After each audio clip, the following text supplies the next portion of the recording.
काम कैसे चल रहा है आपका? शुक्र अल्लाह। ये बताएं कि आपकी दुकान पे रोटी का क्या रेट है? रोटी का रेट 17 रुपये है इस टाइम।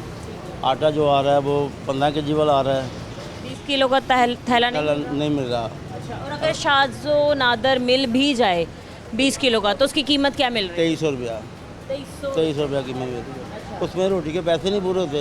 एक तो गैस बहुत महंगी है, दूसरी गैस आ नहीं रही, दूसरी गैस नहीं आ रही। उस पर दूसरी एलपीजी आपको फ़ी किलो रोज़ाना की बुनियाद पर कितने की पड़ जाती है? फ़ी किलो 400 रुपये की, 400 रुपये। 400 रुपये की मिल रही है। पहले 600 रुपये की मिल रही थी, अब उन्होंने सस्ती की और फिर महंगी करनी शुरू कर दी है।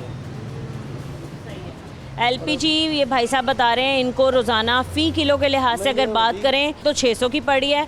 इन्होंने कहा अव्वल तो 20 किलो के आटे का थैला मिलता ही नहीं है, वो नायाब हो चुका है, और अगर मिलता भी है तो वो तकरीबन 2300 में मिलता है। 15 केजी का आटा मिल रहा है, हाँ जी, वो कितने का दे रहे हैं? 1950 रुपये का। 1950। अच्छा भाई, मसला ये है कि 10 किलो का और 20 किलो के आटे के थैले की कीमत जो है वो गवर्नमेंट निकाल देती है, ठीक है।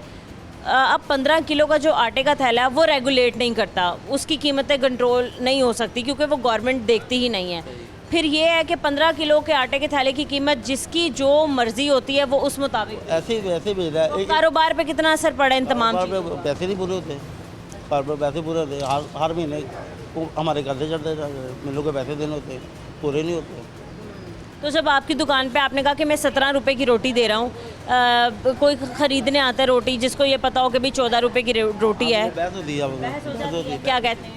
वो कहते हैं कि हमें वारा नहीं खा रही, हम नहीं ले सकते, लेकिन हम मजबूर हैं, हम दे नहीं सकते। ठीक है। और ये बताएं कि मजबूरी में कितने लोग आते हैं जो मतलब यही सोच के आते हैं कि भाई 14 रुपये की रोटी है, हम 2 रोटियां ले लेंगे, थोड़ा सा सालन लेके अपना गुजारा कर लेंगे। ज़्यादा बहुत मजबूरी है, हाँ ज़्यादा लोग मजबूरी हैं। ठीक है, तो कहाँ से फिर आप समझते हैं कि रेट कंट्रोल होना चाहिए? क्योंकि अभी सुनने में यही आया था कि आप लोग कह रहे हैं कि रोटी की कीमत ना बढ़ाई गई तो तंदूर बंद कर देंगे।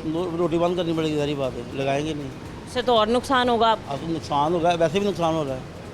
पैसे भी कर्जे चढ़ रहे हैं, हमने पैसे देने होते, पूरे नहीं होते, तो उधार लेके आते हैं वो पूरे नहीं होते, कर्जे चढ़ जाते हैं। एक दिन के मतलब पूरे दिन जब आप रोटियां बनाते हैं, आटे का कितना खर्चा आता है और गैस का कितना खर्चा आता है? गैस का खर्चा डेली, गैस LPG आ रही है 9-10 हज़ार की डेली लग रही है, 9-10 हज़ार आ रही है।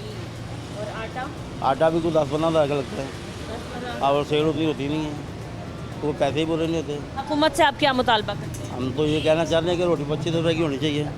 हाँ, जैसे आटे का रेट है, जैसे गैस के रेट है, दूसरी गैस तो आ नहीं रही, उसके बिल प्रॉपर आ रहे हैं।